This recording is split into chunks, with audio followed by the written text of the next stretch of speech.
Welcome to Lesson 3 of Module 3 on Fairness Criteria. Today we will cover fairness criteria and probability basics. We will then deep dive to some fairness criteria, namely independence, separation, and sufficiency. How can you achieve fairness? Fairness in machine learning can be improved by mitigating unwanted biases, which are harmful disparities in system behavior or downstream impacts on subpopulations. Fairness criteria describe the connection between sensitive attributes and true and predicted labels, or both mathematically. These criteria may help quantify and assess the presence of bias in machine learning models. Quantitative definitions of what is fair and unfair have been introduced in multiple disciplines for well over 50 years, including in education, hiring, and ML.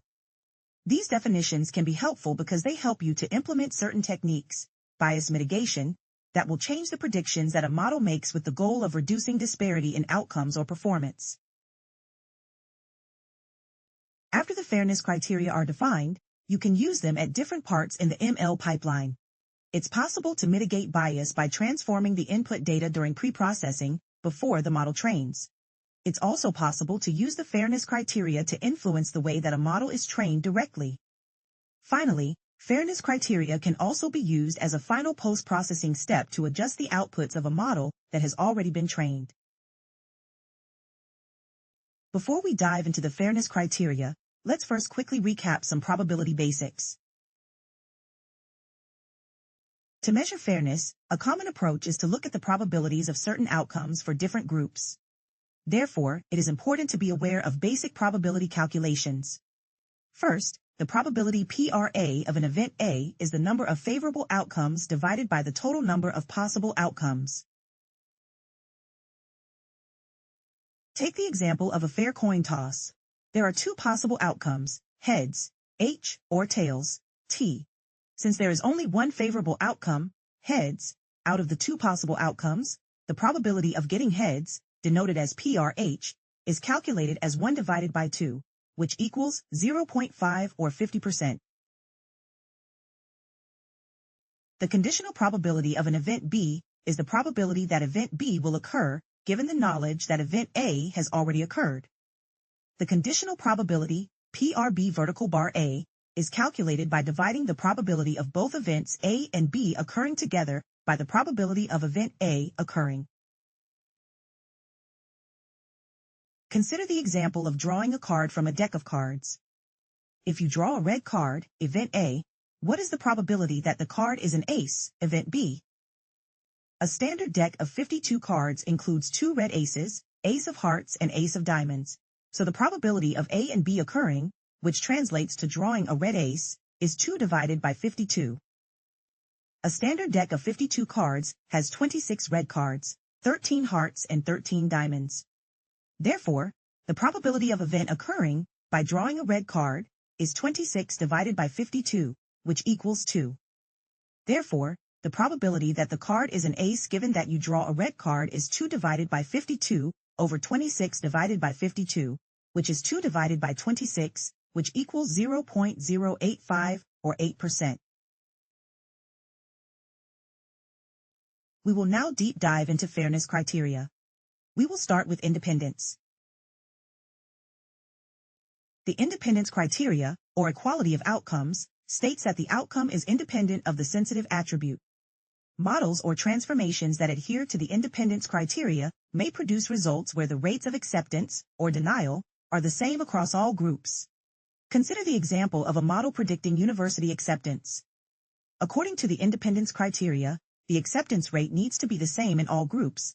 The outcomes can be seen as unfair if two groups naturally have different qualifications and one group should see more acceptance than the other. Demographic parity occurs when a certain true or predicted outcome is not dependent on the attribute A. Two events, A and B, are independent if and only if P of A and B equals P of A times P of B. So, probability of Y given A equals the probability of Y given B. By rearranging the equation, you can measure the amount of disparity, bias, in the distribution of the labels or predictions of a model as the probability of Y, given A minus the probability of Y, given B. To reduce bias according to the independence criteria, you need to find transformations or adjust the model outputs so that the difference in probabilities becomes zero. In reality, this may be difficult to achieve because there's a trade-off with model performance. To simplify, you can consider a relaxed version of the equation that requires the difference in probability to be below a certain threshold epsilon rather than zero. Another way to rearrange the independence equation is to look at the ratio instead of the difference. Again, in practice, the equation can be relaxed to make it easier to meet the criteria. Generally, you want the disparate impact, DI, value to be as close to 1 as possible. One rule related to DI states that for every 5 individuals with successful outcomes in the favored group, 4 in the disfavored group should have a successful outcome too. This is the 4/5 or 80% rule. Note that this isn't a legal definition. DI has a specific meaning in legal jargon and is restricted to certain domains. The same logic that works for classifiers can also be used for regression problems. Again, you want the difference to be below a certain threshold, rather than demanding that the difference needs to be exactly zero. The difference in mean predictions per group should be close to zero. The closer to zero, the fairer the outcome. Separation is another important metric used to evaluate fairness in machine learning models. Separation is about equalizing the probability of getting the outcome wrong. This criteria enforces changes to the data, model training, or output adjustment that lead to equalizing the chance of getting it wrong. This criteria considers the merit of different groups and compares predictions to the ground truth. For example, consider again the model that predicts university acceptance. According to the separation criteria, the model may be fair if the error rates, which are wrong rejection and wrong acceptance, are the same for both groups. Usually, however, only one type of error rate is set to be equal, as it can be too hard to find a solution where wrong rejections and wrong acceptances are both exactly equal. Separation is also known as equalized odds. It factors in the model's outcome, the prediction.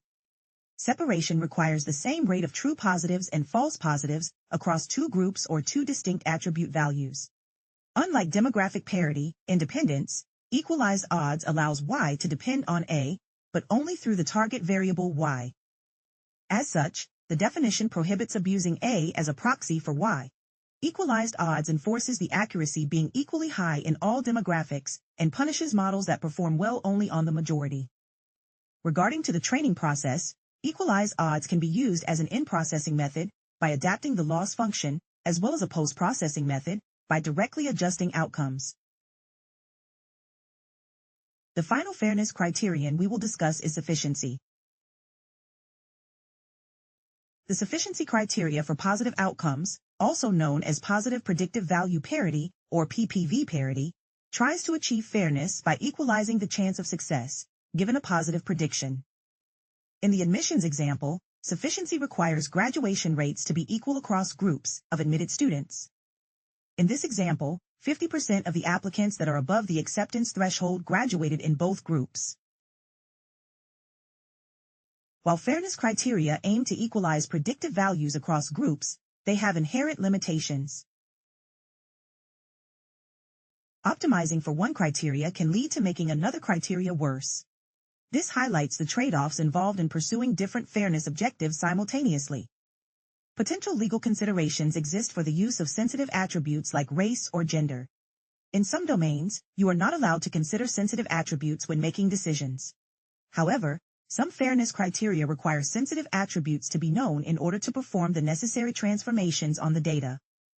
Under certain conditions, fairness criteria can produce so-called lazy solutions that are actually random guesses rather than meaningful models. Consider the following example for insufficiency with independence. An ill-intentioned decision-maker splits applications into two groups, A and B. For Group A, they diligently review applications and eventually approve 10%. For Group B, they carelessly approve applications at the same rate, 10%. Even though the acceptance rates in both groups are identical, it is far more likely that unqualified applicants were selected in Group B. As a result, in hindsight, it will appear that members of Group B performed worse than members of Group A, thus establishing a negative track record for Group B. In the next lesson, we will discuss bias mitigation during pre-processing, model training, and post-processing. Thank you.